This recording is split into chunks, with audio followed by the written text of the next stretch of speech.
Ya, awal 1950-an, Republik Muda ini bergulat dengan sebuah pertanyaan yang besar. Apa dasar negara yang akan membimbing bangsa ini?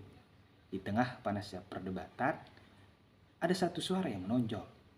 Muhammad Natsir, seorang intelektual, negarawan, dan pemimpin Partai Masyumi, partai Islam terbesar saat itu.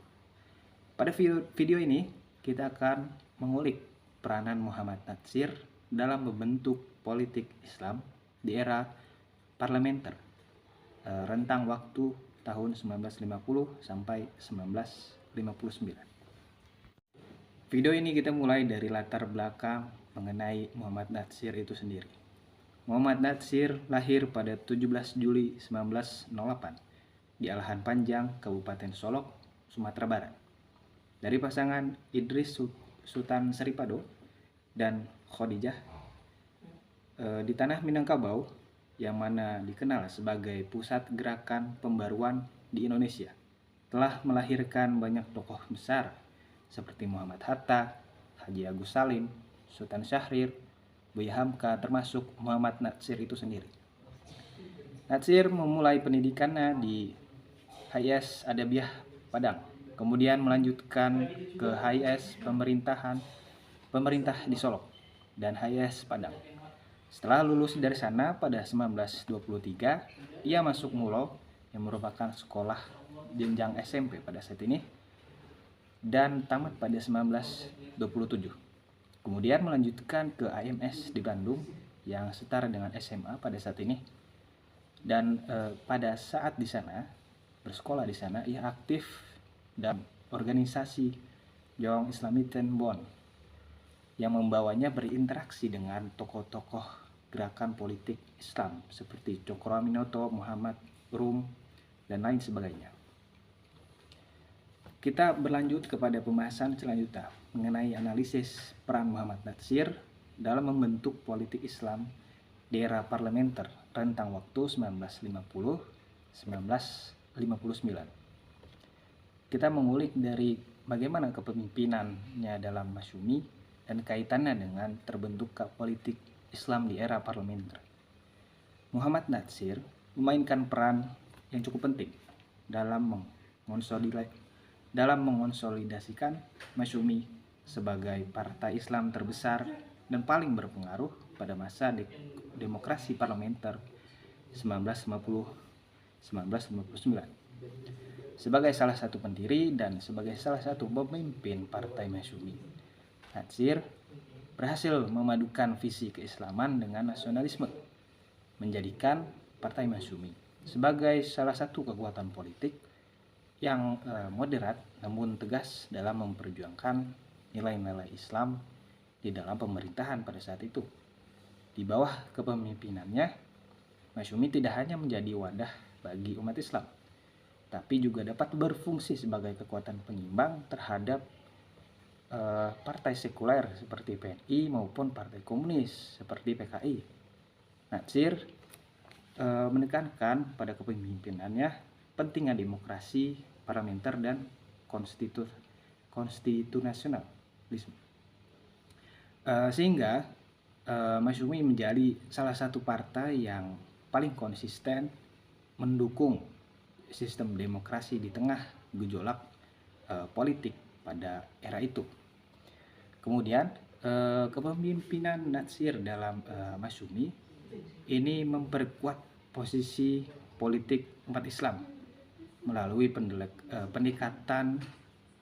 pendekatannya yang intelektual dan logis, bukan dengan cara yang radikal gitu ya. Ia berhasil membangun jaringan dengan tokoh-tokoh besar Islam seperti Kiai Haji Wahid Hashim dan Syafruddin Prawira Negara, sehingga dari sana pengaruh politik Islam di tingkat nasional semakin besar.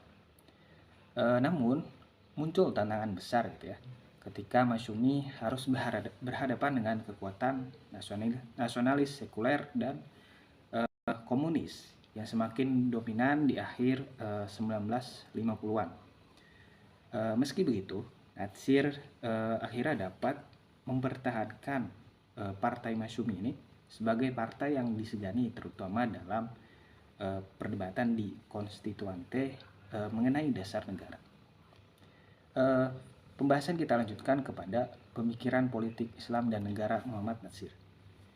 Pemikiran politik Natsir tentang hubungan Islam dan negara didasarkan pada prinsip bahwa Islam dapat menjadi landasan moral dan konstitusional bagi Indonesia tanpa harus menjadi negara yang teokrasi.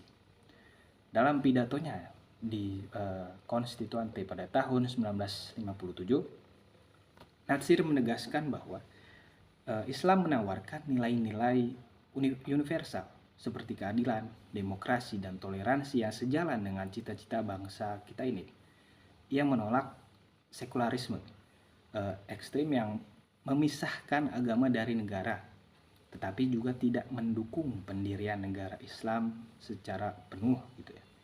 Sebaliknya, ia mengusulkan integrasi nilai-nilai Islam ke dalam sistem kenegaraan melalui pendekatan yang konstitusional.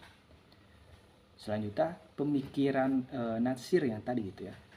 Ini barangkali sangat relevan dalam konteks perdebatan yang terjadi di Konstituante pada saat itu, di mana ia berargumen bahwa Pancasila sebagai dasar negara harus diinterpretasikan secara inklusif agar tidak bertentangan dengan ajaran Islam.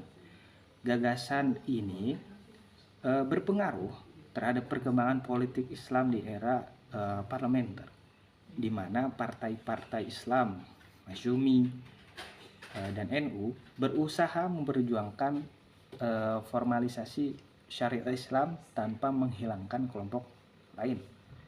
Nah, meskipun upaya yang tadi dilakukan gitu ya tidak sepenuhnya berhasil karena pada akhirnya Konstituante dibubarkan pada tahun 1959.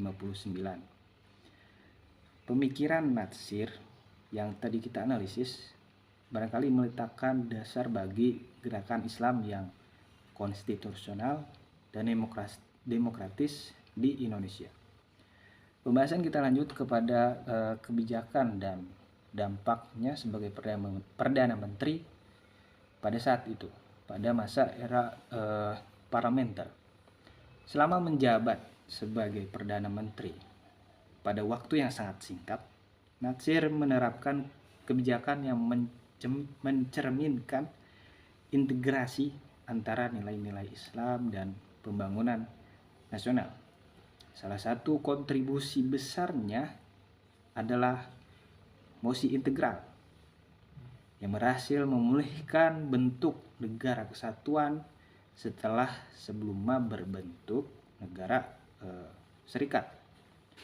Langkah yang dilakukan oleh Natsir ini barangkali telah menyelamatkan Indonesia dari disintegrasi dan menunjukkan kemampuan politiknya yang berlandaskan Islam untuk berkontribusi dalam stabilitas nasional.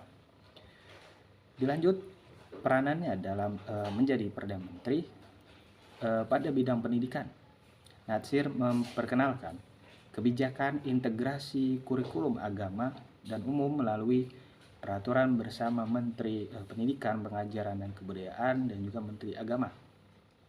Yang mana kebijakan ini menjadi penting dalam menghindarkan Indonesia dari sekularisme pendidikan, sekaligus memperkuat peran Islam dalam pembangunan karakter bangsa. Selain itu, dalam politik luar negeri, Natsir barangkali merupakan salah satu pelopor kebijakan bebas aktif yang nantinya ciri khas ini dipakai Indonesia hingga saat ini.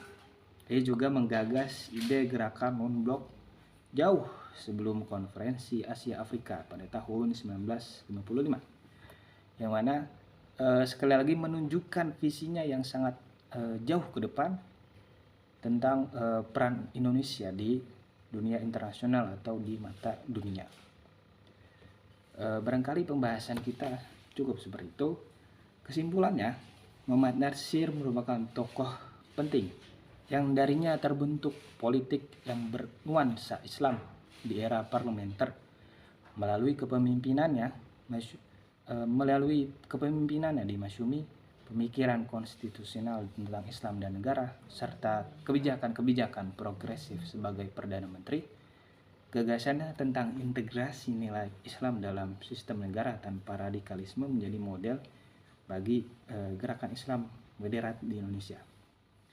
Kurang lebih seperti itu. Kita cukupkan pembahasan kita pada video kali ini. Terima kasih.